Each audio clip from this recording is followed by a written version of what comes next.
Hi, guys! Today we'll be recapping a story called Protecting the Witch's Son. Please like the video and subscribe to the channel. It helps us a lot. Enjoy! The sky is blue, and the weather is perfect when Elaine's stepmother suddenly pulls her out of the carriage and smiles, asking her to wait until she returns with her father. However, when the sky grew darker and Elaine waited in vain, her stepmother never came back. And there she was, Elaine Christasha, a young noble girl abandoned to face the world on her own. The typical evil stepmoms. A year has passed, and our poor little baby is now 9 years old, looking shabby outside a bakery, eyeing the freshly baked bread. The owner offers to give her one, but Elaine declines, stating that she is fine because she has collected wild strawberries from the woods and would return the bread once she has enough money. Still, while warning her that there are monsters lurking in the woods, the owner decides to give her the leftovers from yesterday, aka the already molded slices, and smiles, saying that she can come whenever she's hungry, but only when no one is around. That is such fake kindness you have there, lady! Even Elaine is dejected, yet she is appreciative for even the smallest act of generosity, because it means she may now sleep with a full belly. You're probably asking why she didn't go home when she's already old enough, right? Not only was she a noble little girl who knew so little, she also lacked the funds to hire a carriage. It was winter when she was abandoned, but seeing the town bulletin board made her feel warm and fuzzy inside. She knew her stepmom wouldn't miss her, but she genuinely thought her father would. There was news regarding her family, but to her disappointment, it was only an announcement about hiring workers for the family's first son's birthday party. And as a result, Elaine decided not to go back to her family. Back to the present, Elaine is looking around and is overjoyed to find an abandoned blanket she can use for tonight, unaware that it is a trap set by a creepy-looking man who is already behind her. She is unable to make it to the forest and hide from the man, who is now carrying a knife, making her even more terrified. Elaine slumps down, unable to believe that this is happening to her when she has never asked for anything more than a place to sleep. Thankfully, our girl is not so weak, so she slaps herself to get rid of her negative thoughts and instead focuses on escaping. However, as she makes her way into the forest, she comes across a massive monster with a man already hanging in his mouth, causing her knees to give out.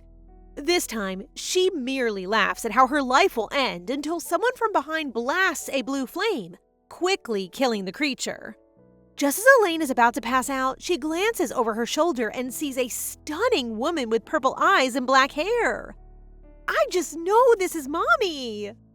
After waking up in a warm room the following day, Elaine chooses to lie down again and pretend to sleep after hearing someone's footsteps. She hears two people conversing. One of them is the beautiful lady who saved her, Bella, while the other is a guy with long white hair and red eyes named Acefell, who advises her to release the child because she witnessed her using magic. Despite Miss Pretty's pouting remark that not all humans are terrible, the man leaves the room, having made his position very clear that he will never accept a human child. I see. I guess this visual couple will become our girl's new parents, huh? Anyway, once Acefell leaves, Elaine decides to sit up, feeling all fuzzy inside, when Bella touches her forehead, and is relieved that her fever has subsided. Seeing the blue flames from yesterday, Elaine realizes that the sweet lady in front of her is a witch from the legends she has heard, and she decides to carefully question her if she is one, to which Bella confirms that is how humans refer to her. But when Elaine asks Bella how she identifies herself as if interested in getting to know her, her purple eyes light up with surprise. Bella gets excited to share with Elaine her name and giggles since it's the first time anyone has ever asked her anything different. And when she discovers that Elaine does not want to go back home, Bella takes her hand and offers that she can stay if she wants. This time, it's her emerald eyes that sparkle as she revels in her newfound home. But her fears that Bella's husband may not approve make Bella laugh. It appears that Acefell isn't her lover, but rather a friend. And not just any friend, but a demon. I love how chill Bella is, just casually sharing this info with a child.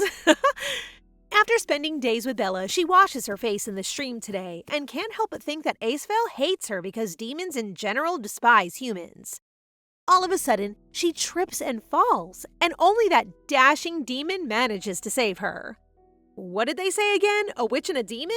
Totally false, because all I see are heavenly beings, a god and a goddess.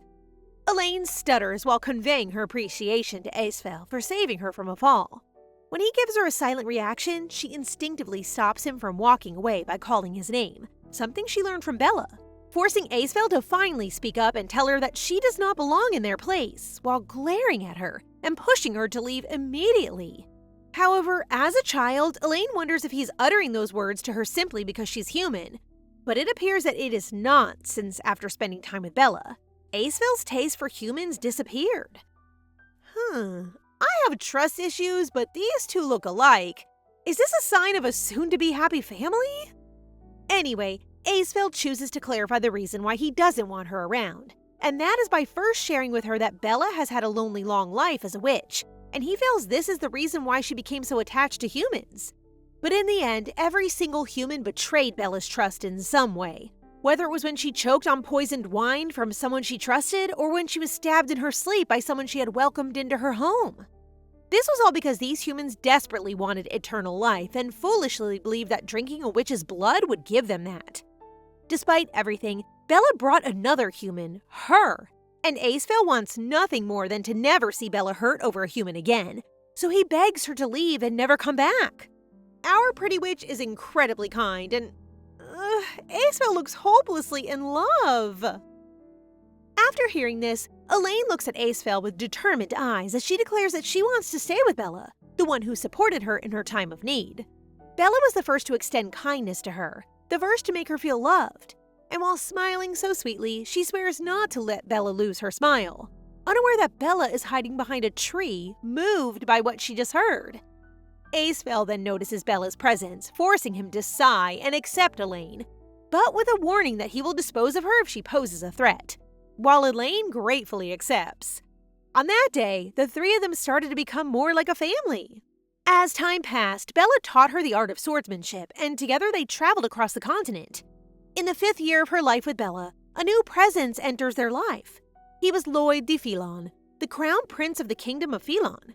Shortly after, Bella and Prince Lloyd fell deeply in love, joyfully welcoming their first child, Rhys de Filon, lovingly called Rhee. Wait, hold on, that was fast! How about our lovely demon? 3 years later, while savoring coffee in the kingdom of Filon, Bella inquires about Lloyd's birthday gift for their son's approaching birthday, but to her surprise, it appears that her husband has finished all the arrangements for their son's party. As they talk, he spots her necklace, one he hasn't seen before, and inquires about when she got it, leading Bella to beam as she holds the pendant that His Majesty gifted her in gratitude for her exceptional care of Rhee. However, she notices his shift in mood, prompting Lloyd to crack a smile and clarify that he is simply surprised that his father would give her something like that. After a servant interrupts their conversation to tell them that Lloyd has a cabinet meeting, Lloyd smiles lovingly at his wife and promises to return for lunch before he goes. A crown prince plus a blondie? Is he bad? Meanwhile, a swordsmith is astonished by Elaine's ability to acquire Solive, a rare material for the sword. Whoa, she seems stronger! Well, our 20-year-old Elaine just smiles, fully aware that she is ready to do anything for Rhee. She then learns from the swordsmith that her request will be completed in a month, so she has no choice but to return by that time. On her way, a smile brightens Elaine's face at the thought of baby Rhee, knowing he will be overjoyed with her gift since it is just what the little boy requested for his 3rd birthday. Back to the palace, Bella is feeding little Rhee, but her mind is on Lloyd, who is rarely late. Bella's personal maid then knocks on her door, informing her that when she checked, no one was inside the cabinet chamber. But after questioning another maid where the ministers had gone, she discovers that everyone, including Prince Lloyd, had headed towards the altar building. Bella decides to investigate because something doesn't feel right. Before leaving, she pats Rhee's head and promises to find his papa and return soon. He's a cheater, is he? Bella enters the altar chamber, but as she walks along the corridor, she senses a disturbing presence, and the further she goes, the stronger the oppressive energy becomes.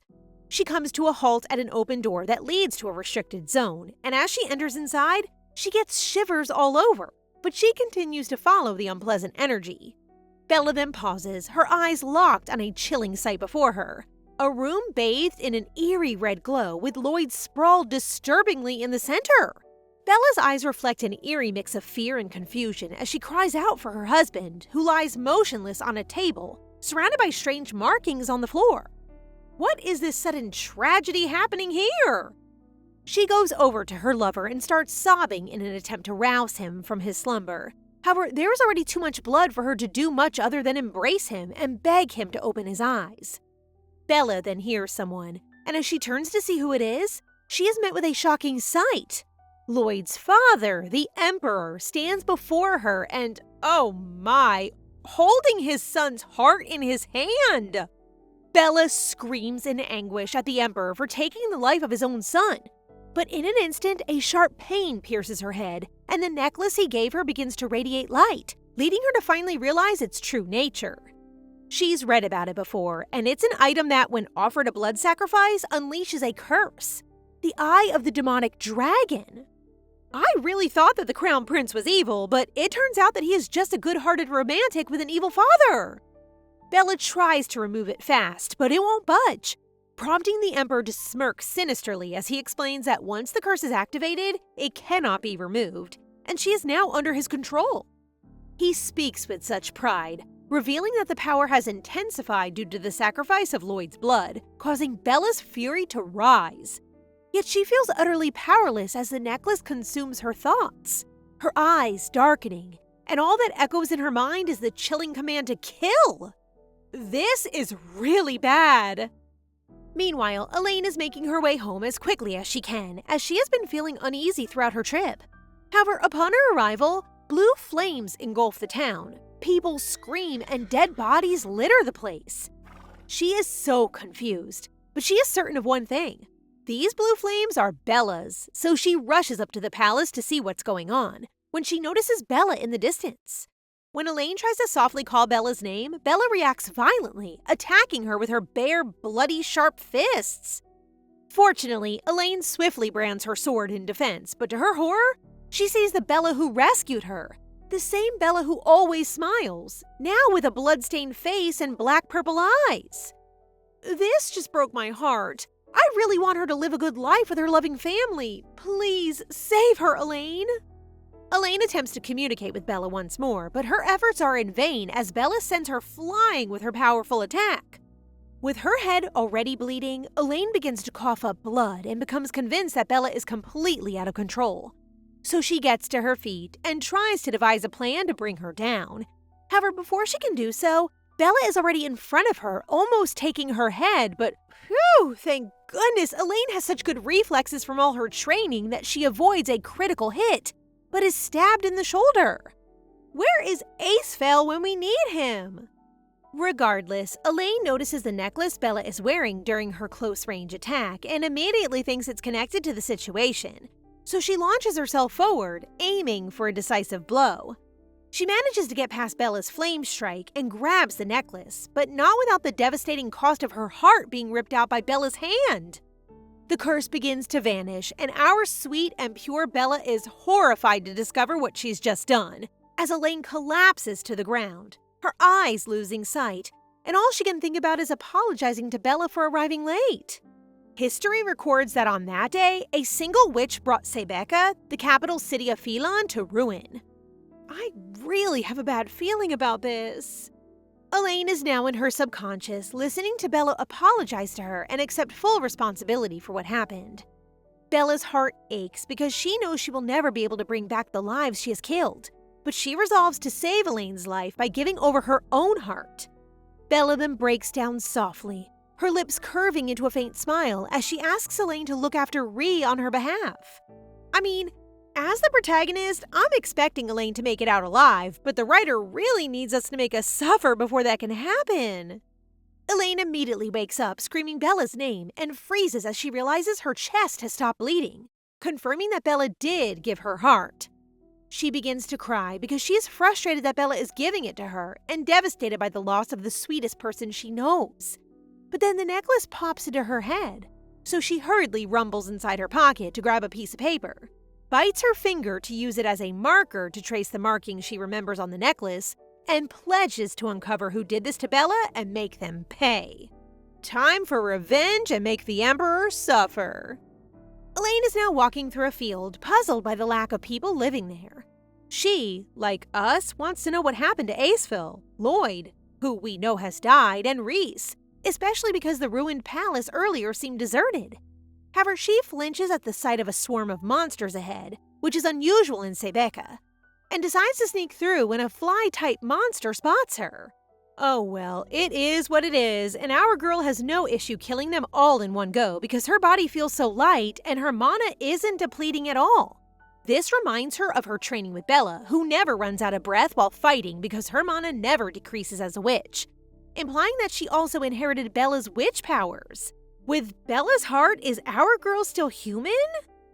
Elaine then notices a nearby settlement, so she decides to walk inside an inn dressed as a real baddie with blood all over to ask the owner some questions.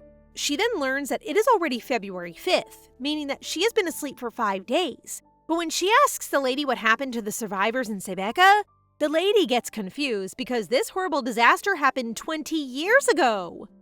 Elaine gets a shiver down her spine, and her eyes widen in surprise at what she just heard. No way, she was asleep for 20 long years? So that answered why no one was around, which also means Reese is now 23 years old, right? Speaking of the young boy we know, Reese is now wiping the blood from his face and appears to be used to being attacked by assassins, as he simply smiles at his current situation. Wow, he's grown into a handsome man who resembles his mother!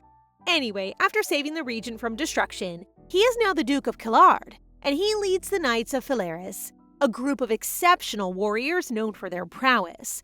However, even with all his success, he is still hated by everyone for being the Sun's witch. I badly want her reputation cleared up because she is the kindest. Even after settling into an inn, Elaine can't believe it's been 20 years. Remembering the past, Reese was still a toddler, so she guesses he did not survive it. And the fact that Aceville and Lloyd were not present when she was fighting Bella convinces her to believe that they died before she arrived at Sebeka. After losing everyone she loved, Elaine is at a loss as to what to do with her life. Poor girl! She then decides to go downstairs to get some water to drink, but the innkeeper insists on making her some soup, so she has no choice but to try and enjoy it. The innkeeper sits with her and shares that she feels lonely managing the inn alone and longs for her son's return. She also proudly informs Elaine that her son left a month ago to join the Knights of Phalaris, a group Elaine has never heard of before.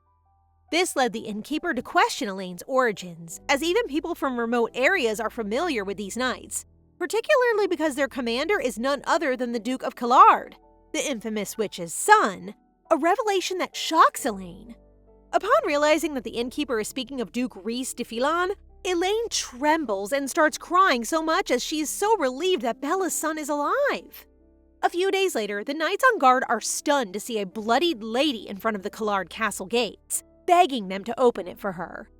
After a while, Elaine finds herself in the reception room with Lieutenant Lowell of the Knights of Phalaris, who expresses doubt about her assertion that she crossed the dangerous Solve Mountains to save time, given her urgent need to arrive within a week for the entrance exam, and her determination to join the Knights of Phalaris no matter what. Oh, okay, I thought she would go directly to Reese. Lowell doesn't believe she slayed those monsters in the mountain just for an admission exam, making Elaine flinch. But she can never disclose the truth since no one will believe she has been the Sleeping Beauty for the last 20 years. And even if Ree believes her, she still doubts she would ever be able to confess to him that she is responsible for his mother's death. As a result, she explains that she wants to join the Knights because of the high pay and the chance to protect someone, prompting Lowell to remind her that the Philraise Knights are not like other knights. They are knights commissioned by different estates to fight for their behalf, which most of the time involves defeating monsters. Despite his warnings, Lowell appears to be a kind person, since he gets Elaine a room and guarantees to show her the registration site tomorrow. That evening, while Elaine sleeps, she dreams of a peaceful day when everyone she cares about, Bella, Baby Ree, and Aceville, are playing in the garden. She even jokes with the little kid about who he loves more, her or his mom. But she gets crushed when the innocent boy lightly says his mommy, making both Bella and Aceville chuckle. But it's all a nightmare because when she turns around, she sees Lloyd with a bleeding chest smiling while Bella dies in front of her. She then wakes up that day sweating and panicking, but she quickly regains her composure once she reminds herself that Rhee is alive. She promises herself that she will become strong enough to protect him till the end, so she gladly submits her application today and can't wait to finally meet the little boy she knows.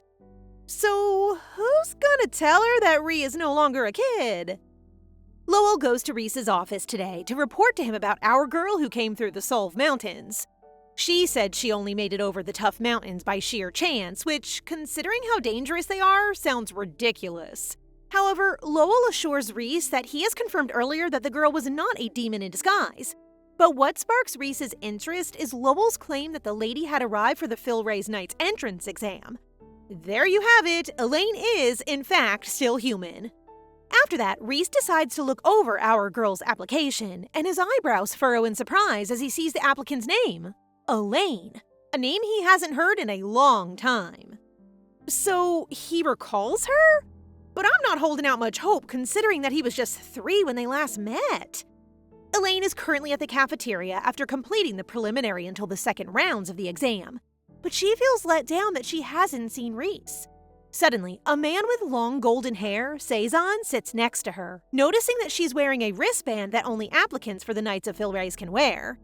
This guy is about to start a conversation with Elaine, but he finds himself unable to do so because the other table is so loud, with one aristocrat boasting to his friends that the exam is easy for a mighty knight like him.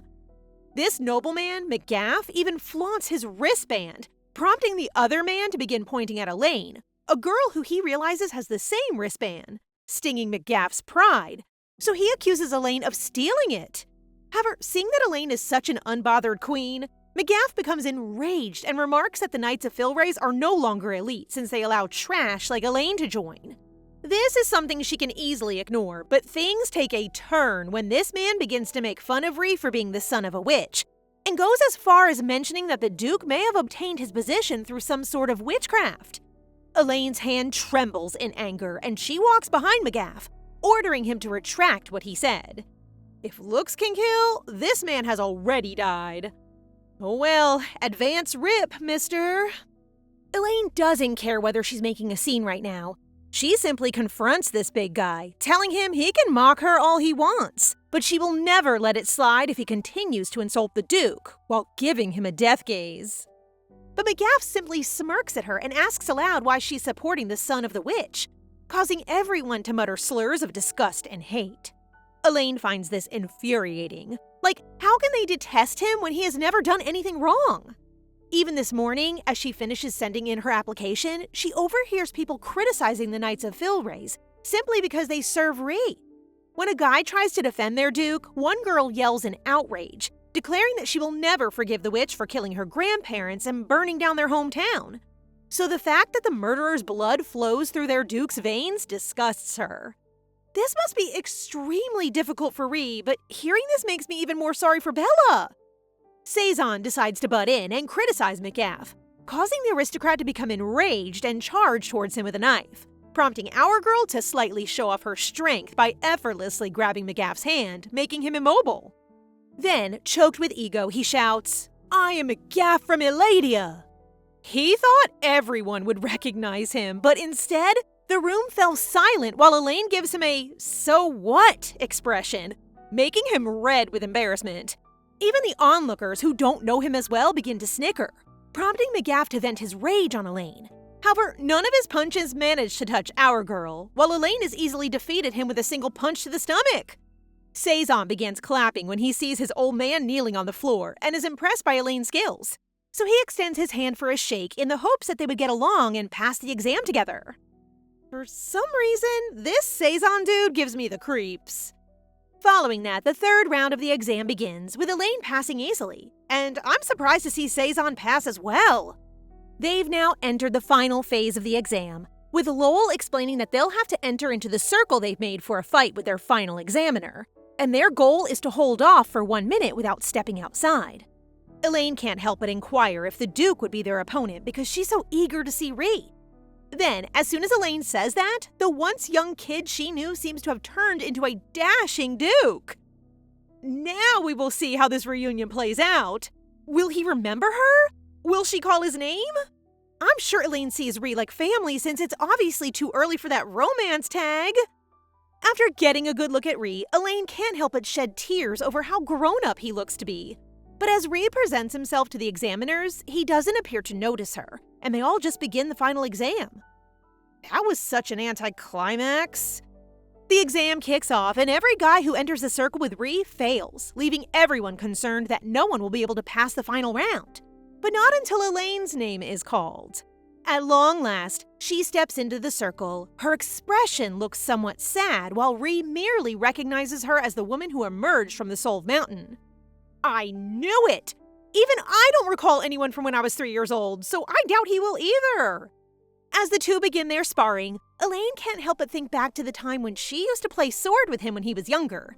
Even before, Ree aspired to be a swordmaster like her, which made her beam with pride and vow to train him as long as he doesn't overdo it. At the time that they made that promise, the young Ree was brimming with life and smiling all the time, but now, facing him all grown up, those innocent smiles on Ree's face have vanished. She never has the chance to fulfill their promise together, and the fact that he was able to become an outstanding swordsman all by himself makes her feel bad. Wait, how did Ree become so great? Who trained him? I'd like to believe Acevale looked after him, but we haven't seen him since. The moment is not ideal for nostalgia, though, because Ree's attacks are already breaking her sword. So she resolves to focus and continues defending herself for only 20 more seconds. But her sword eventually breaks midway. She cannot fail this exam, so she decides to make it known that she can use sword energy, which surprises Ree because not everyone possesses this skill. Shortly after the 20-second mark, Ree lays down his sword and declares that she passed the test. In the end, he is still unable to recall her even after the sword fight. And even if he could, he would never mistake her for the Elaine he knows, considering she should be at least 40 years old now. Our girl can't help but beam with joy as she bows and thanks Ree. And as she walks away, the handsome Duke keeps looking and appears to be intrigued about her. I have to admit, his thick eyebrows and purple eyes are really striking. The time has come for the knighting ceremony, and it appears that just around 10 candidates, including Cezanne, were successful out of hundreds. So this man is strong, but I really can't stand how he keeps appearing next to Elaine. Continuing, Elaine walks forward and kneels before Duke Rhys as he knights her to become his devoted knight. And Elaine feels a sorrow in her heart as she promises to protect him on behalf of his mother. She can still remember how Bella cried and asked her for that favor. But she also knows that if Ree discovers that her heart is from his mother, he will be crushed. Our girl keeps blaming herself, yet it is a fact that Bella was the first to kill her, despite being cursed at the time. Still, she pledges she will never tell him about her secret, since she knows Bella will never let her precious son be hurt. But as a compromise, Elaine promises to devote her second life to making Ree's life joyful and safe. No secrets can be hidden, my lady, so... At the Killyard Palace, they find an unexpectedly large number of knights waiting for them. With a single clap, Lowell calls attention to himself and welcomes everyone. He then goes on to introduce himself as the lieutenant of Duke Rhys and the vice commander of the Knights of Filrace. I like this guy. He has such charming and warm features in him. Next to him is Hillier, a pretty lady with blonde hair who has that quiet but deadly kind of vibe, and she also serves as the Knights' vice commander. Lowell then gives them an outline of their work, including the responsibilities of eliminating monsters, and they will not only be tasked with keeping their estate safe, but they must also be prepared to travel to other regions if their services are required. Following that, Lowell makes a special announcement to everyone that the position of the Duke's personal guard is vacant and that anyone can volunteer for it. The room falls silent as he finishes his announcement, leading Lowell to sigh in anticipation that no one would volunteer for the position. That is, until our girl raises her hand to volunteer. Of course she will! That position is perfect for protecting Ree. Elaine beams, but her expression changes when she hears the knights murmur, thinking that she's insane, as if they hadn't just promised loyalty to their commander. Sir Lowell, these men need some discipline. They definitely simply want that huge pay. Elaine ends up sighing, while a brown-haired girl, Sophia, who's behind her, clicks her tongue and looks at her with hatred. From the looks of it, this girl is your typical antagonist who has feelings for the male lead but hates the female lead. After the meeting, Cezanne approaches Elaine to question her decision to take up the position of being the Duke's personal guard, which causes Elaine, who's already annoyed by how the other knights acted earlier, to stress that there's nothing wrong with guarding their commander. However, Sophia abruptly interrupts their conversation by sprinting towards Cezanne. She plays extra friendly, introducing herself and even sharing that she's been working under their duke's command for a year. No one gives a hoot, brown-haired girl. Even Cezanne can detect that this girl is intentionally ignoring Elaine, but he is unable to take action when Elaine simply walks past them as she excuses herself to see the vice commander. That's better. Stay away from them. But Cezanne being attentive is nice. Does this mean that he simply likes our girl and is not a bad guy? Elaine is making her way to the palace grounds when she notices that it's snowing. So she steps out to enjoy it when she notices a horse charging at her. Don't worry, nothing serious happened because this horse appears to like our girl. So she begins petting the big boy when our pretty lad Rhee arrives and mentions that the horse's name is Nyx, prompting her to bow to greet him. Nevertheless, she is taken aback when the Duke advises against her volunteering to be his personal guard, citing the fact that all of his guards have been assassinated and that it would not be shocking if she meets the same fate. The frequent attempts on Rhee's life assassination stun Elaine. And the fact that his guards died as a result is also shocking, given that the Filray's knights are among the most formidable knights in their nation. The Emperor must be behind this. In any case, she has never heard of how he's always in danger before, so she clenches her sword and vows she will never die. Her statement makes Rhee laugh, but Elaine maintains a serious expression, as she reminds him that he should be aware of her abilities after their sparring session on the final exam. After she flashes him that smug smile and says she's incredibly difficult to kill, Rhee becomes silent and decides to let her be his guard. Elaine is relieved and is visibly flaming with determination to protect him at all times, whereas Rhee simply leaps on his horse and leaves, mumbling about how strange Elaine is. Does she now look familiar to you, sir? The next day, our girl is gleefully strolling down the hallway because it is her first day as Rhee's personal guard, and she can't wait to see him again. But she comes to a stop when she notices that the vice commander's office is open. Just as she's about to step inside, she hears Sophia yelling from within. Intrigued, she sneaks a peek and sees Sophia furiously ranting at Lowell, claiming that Elaine was unfairly given the position of personal guard for the Duke, even though she too had volunteered for the position.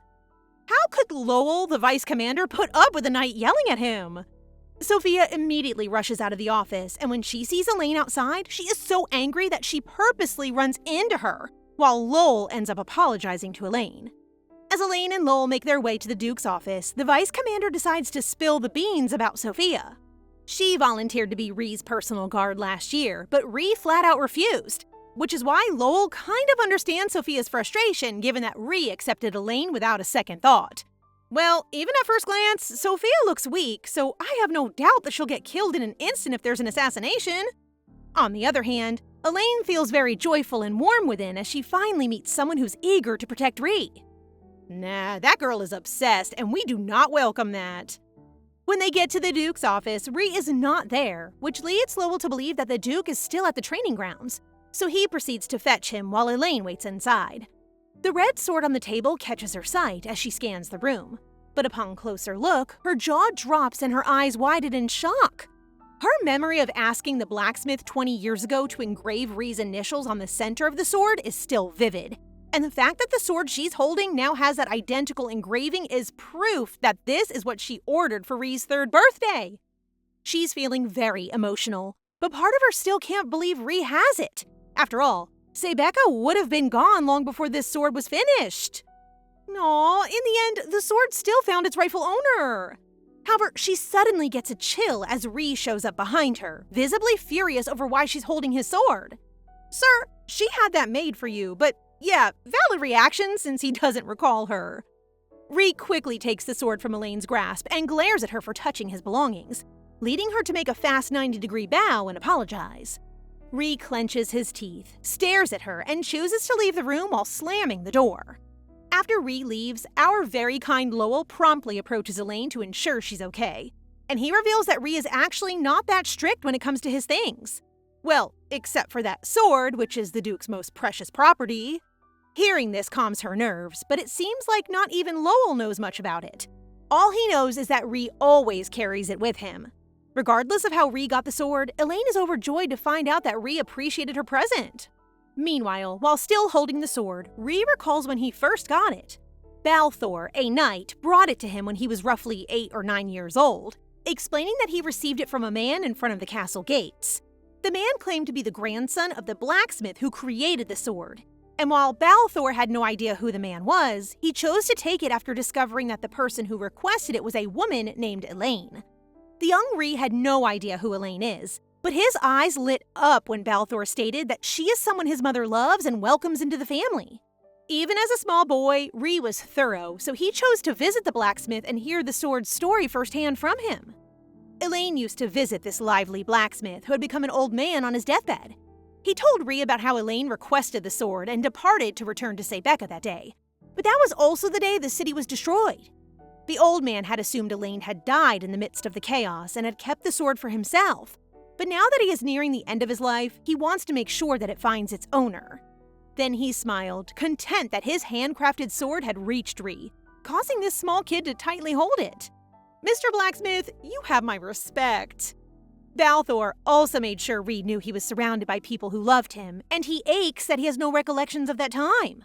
His sword is the one thing that connects him to his past, and he swears that no one will ever take it from him. That's really sad.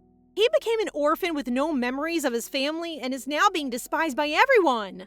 Anyway, where is the Balthor guy? Today, Ree gathers his knights for a city patrol.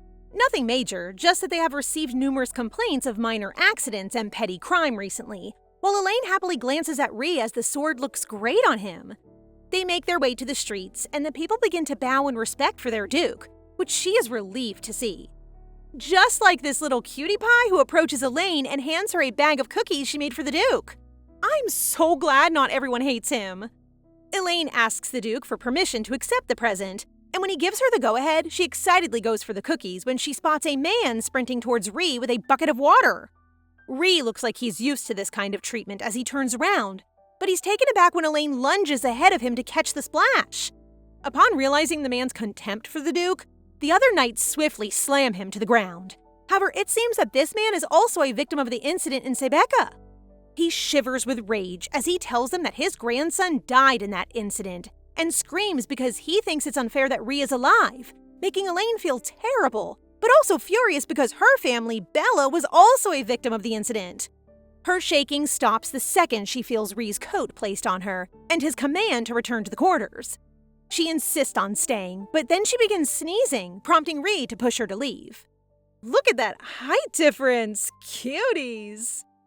Even after being tied up, this old man refuses to stop insulting Ree, prompting our guy to eventually speak up and tell him to shut up or his head will stop being attached to his neck.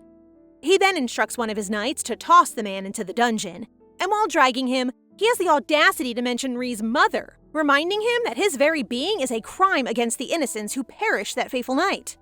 Ree is acting strangely today. Usually he doesn't mind being mocked, but after witnessing Elaine's sacrifice earlier, he can't help but get extremely angry. In any case, when he walks away, he does admit that the old guy is right, but it doesn't alter the truth that he turned Killiard into a livable place. This gives him reason to be proud, as he believes he made an impact and that his life has never been a mistake. A male lead who endured relentless criticism throughout his life but refuses to let it define him? He really knows his worth, and I love it.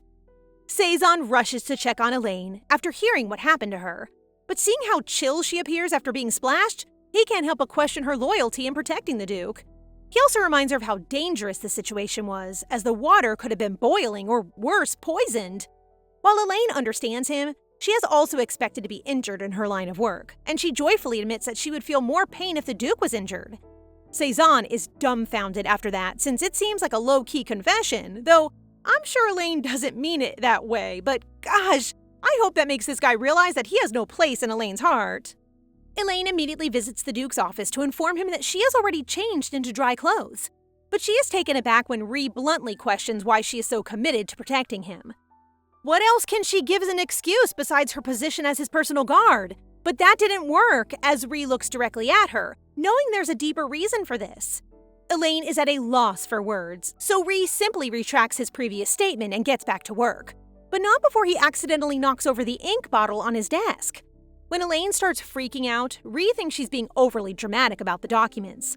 But he is taken aback when she clarifies that she isn't worried about the papers at all, but rather about the ink on his hand. She then grabs his hand and wipes the ink away with her handkerchief. It is her habit to always bring a hanky because Ree used to be sick a lot when he was younger, but she never imagined being able to use her handkerchief on him now that he's an adult. After she's done, she smiles and tells him to wash his hands later to remove the remaining stains. He agrees, but thinks it's weird that Elaine treats him like a child. Yes, she still views you as a little boy. For now. Since then, their patrol has been smooth, and she enjoys watching him work really hard for his people and knights. That is, until today. After concluding their work that night, Ree and Elaine parted ways and said goodnight. However, when she walks to her room, a maid approaches her, distraught, and begs for help. The maid says she heard unusual noises and asks Elaine to come with her, which our girl is more than happy to do. Totally a trap. Really, who on this estate keeps hiring these maids? The two of them begin walking, and as they are about to turn a corner, Elaine is taken aback by a flying dagger directed at her. In an instant, she draws her sword and tells the maid to remain behind her, but the cunning maid chooses to let go of the light she's holding. Everything has gotten difficult to see, and Elaine is certain that there are several assassins ahead, but our girl is no ordinary knight, and she's able to fend off the flying daggers yet again. As she continues to assess, she finds that the assassins are using sword energy, indicating that they are at least swordmaster level, and that whoever hired them is quite powerful. Quickly realizing that Ree is their targeted victim, she eliminates every assassin with a single swoop, sparing only one knight to be interrogated. Like stealing candy from a baby. Afterwards, she hastily races over to see how Ree is doing, only to find the maid she had previously assisted attempting to stab Ree from behind. With Elaine's menacing gaze fixed on her, the maid is swiftly sent to sleep. They messed with the wrong personal guard. Ree turns around, covered in blood, indicating that several assassins attempted to assassinate him as well. Lowell then arrives, almost crying, to discover both the Duke and Elaine covered in blood, but he instantly sighs with relief when the two explain that they are perfectly fine. Duke is strong, but I'm enjoying how Elaine is such a powerful female lead. Lowell then gets serious and advises that they move Elaine's room next to Ree's. And before Ree has time to respond, our girl becomes all thrilled and volunteers to transfer instantly if Lowell wants. The two are really getting along until Ree butts in and says that they don't need to. But he can't win against these two who are giving him valid reasons, which makes Ree sigh and wonder why Elaine is so cool with it. With a broad grin that catches Ree off guard, Elaine rushes over to reassure him that she's more than happy to do so. But if Ree isn't on board, she'll be compelled to cancel the room transfer. Her adorable puppy eyes meet his, and our icy guy finally gives in and agrees, much to Elaine and Lowell's delight. I am convinced that Ree will fall in love first. Now that everything has been arranged, Ree walks to the dungeon where the maid and assassin Elaine has apprehended are being held. Taking off the assassin's gag, Ree demands to know who he's working for, but he merely grins and says that Ree should know who the mastermind is because not everyone is capable of recruiting a swordmaster like him. It appears that Ree already knows who's behind these attacks, and the only reason he's questioning the assassin is to see if he can exploit the mastermind's weakness. I am 100% sure that this is the Emperor, his evil Gramps. Even though Ree doesn't care whether the assassin takes his own life by biting off his tongue, he does offer him a deal. He'll let him go if he agrees to be his informant. Because of this, the assassin starts to think about his options and comes to the conclusion that, although Ree is likely to kill him, there is a slim chance that he is being sincere and will allow him to live. But the moment he accepts Ree's offer, the maid sitting beside him stabs him in the neck with her pointed heel, killing him on the spot. The maid's red eyes are burning with rage, believing that they should never hire anyone who only cares about money, and she smirks at Ree, claiming that her master expected traitors on his side, but that they have created an assassination unit composed solely of people who despise him. Just after saying that, she takes a drug that kills her immediately, as Ree sits there feeling terrible that even if he obtains concrete evidence regarding who is behind all of this, nothing would change. Everyone still hates him. Poor guy has lost everything and is loathed by everyone for something he did not do.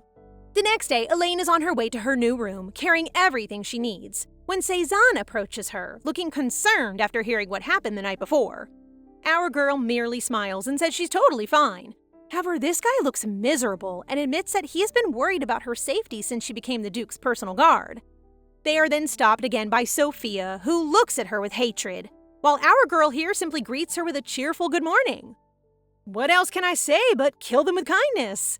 Sophia then begins to insult Elaine, claiming that following the assassination last night, she is concerned that she will not do a good job as the Duke's personal guard during their annual training, which Elaine is unaware of, prompting Cezanne to explain that it is a 3-day training that takes place every year. Sophia doesn't stop there. She's now acting anxious that because the Duke would be busy training everyone, someone may fail to do her job, which irritates Cezanne because she's plainly implying that Elaine is lacking. Okay, my guy, I'll give you points for defending our girl. Sophia then pretends to be innocent, claiming that she did not mean it, and she's positive that Elaine will do a good job given that the Duke believes she's worthy. Elaine, on the other hand, is touched rather than annoyed, since she believes Sophia has tremendous regard for her. So she holds her hand and even thanks this brat. I know Elaine likes Sophia, given that she wishes to protect Ree. Regardless, she goes to the Duke's office to retrieve her new room key, but he hasn't arrived yet, so she supposes she'll just have to wait. After a while of waiting, though, her concern grows and she decides to check on Ree in his room as he usually isn't this late. As she reaches his room, she sees the door ajar, which is making her nervous and she fears something terrible happened. She flings open the door in a flash, but instead of an unsettling sight, cue the sha-la-la music, she discovers only Ree with no shirt on. Elaine is so embarrassed by what she has done that she feels driven to hurriedly leave. However, all of a sudden, she slips, and Ree swiftly catches her before she falls, which causes both of them to start blushing. At that moment, Elaine hastily bows and says that the only reason she came was because she was worried about him being late before exiting his room. The thought that Elaine is older than Ree is still stuck in my head, so I really have to remind myself that Elaine is mentally just 20 years old, so her reaction is valid. Anyway, she realizes now that she's outside that Ree is an adult who is of marriageable age, but she still can't imagine him getting married, likely because she views him as a child. After waiting, Ree comes out of his room in his uniform and gives her the key to her new room, while explaining that the reason he's late is because he overslept. Ree notices Elaine's surprise at hearing that someone like him can oversleep, which makes him laugh, while Elaine, who is witnessing Ree giggling for the first time, smiles back. Aw, I could totally picture him as a mushball softie if only he had a pleasant childhood. Ree goes on to say that he had a nightmare last night that left him sweating profusely, so he decided to take a bath, which caused him to be late. He seemed to have been having these nightmares for some time and has grown accustomed to them. As far as Elaine can tell, his nightmares must be connected to the events that took place in Sebeka. This is causing her concern, and she hopes that she could prevent him from dreaming about those events because she's familiar with how it feels to be in that situation. After a few days have passed, the Knights of Filrays, together with their commander, are now prepared to begin their training that will last for 3 days. Everyone is making their way into the mountains, and while Elaine shows no sign of fatigue, Cezanne is gasping for air from walking and carrying heavy loads for 3 hours straight. This causes Abel, one of the rookies along with Cezanne and Elaine, to make fun of the golden hair boy for being a little out of shape, which irritates Cezanne. But before he can react, Ree's voice pauses them all from walking. Ree gestures to the nearby mountain range and says they'll build a camp on the waterfall's cliff. After that, he explains that they will all have to run to the top and then gives everyone a grim expression as he says that the last 7 to make it will have to dive into the freezing water. Everyone starts running about like crazy because of all of this, and Elaine joins in, but she soon stops when she starts getting a chill. She feels someone's eyes on her and swiftly checks her surroundings, but she loses focus as Cezanne grabs her to tell her to start running too. The fun run eventually comes to an end, and the punishment? A plunge into the icy waters of the falls, falls squarely on the shoulders of the new recruits. The seasoned knights make fun of them, but they can't help but be impressed that Elaine and Cezanne, 2 new recruits, are fast enough to avoid punishment. I expect our girl to be fast, but not Cezanne. I'm really getting curious about him. He finds out Elaine beat him to the finish line and wants to know how she did, but she simply says she lost track. Elaine is sure she could have won first place if she had run at full speed, but she figures it's better to keep a low profile than have her strength questioned. Abel then approaches them, looking drenched and terribly cold, prompting Cezanne to poke fun at him. But you know what they say, don't tell them your next move. for Abel grabs Cezanne and throws him into the freezing water. Abel and Elaine can't help but laugh at Cezanne as this poor guy yells in anger. At the same time, Tirthon, a gigantic monster towering over the woods, lets out a scream of its own. Rhys promptly draws his sword and gives the command for everyone to get ready for battle. Elaine thinks this to be somewhat odd because Tirthons are accustomed to living in warmer temperatures and not in this mountain location, which is cold. However, as Rhys rushes forward to launch an attack, they are halted by a man with blonde hair who appears to be timid and suggests that they refrain from killing the monster because doing so will get him into trouble. You're cute, but who cares if you get into trouble when you're putting everyone else in danger? This guy calmly stands at the monster's feet, prompting Rhys to yell at him to get away as soon as possible, or he'll be seriously wounded.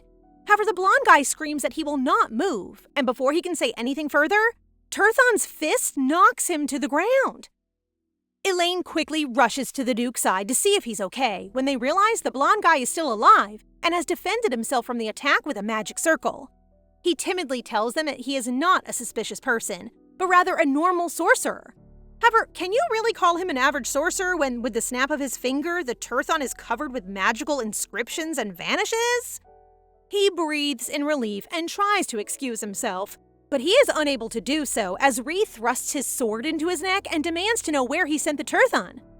This causes him to explain that he teleported the monster to his laboratory, and he reveals that he's a sorcerer who lives alone in these woods conducting research, prompting Rhys to give him a serious look and inquire whether he's a dark sorcerer. The sorcerer frantically claims he's not and begins fumbling through his bag to provide them proof, while our guy looks cute as he makes sure not to blink so he doesn't miss anything.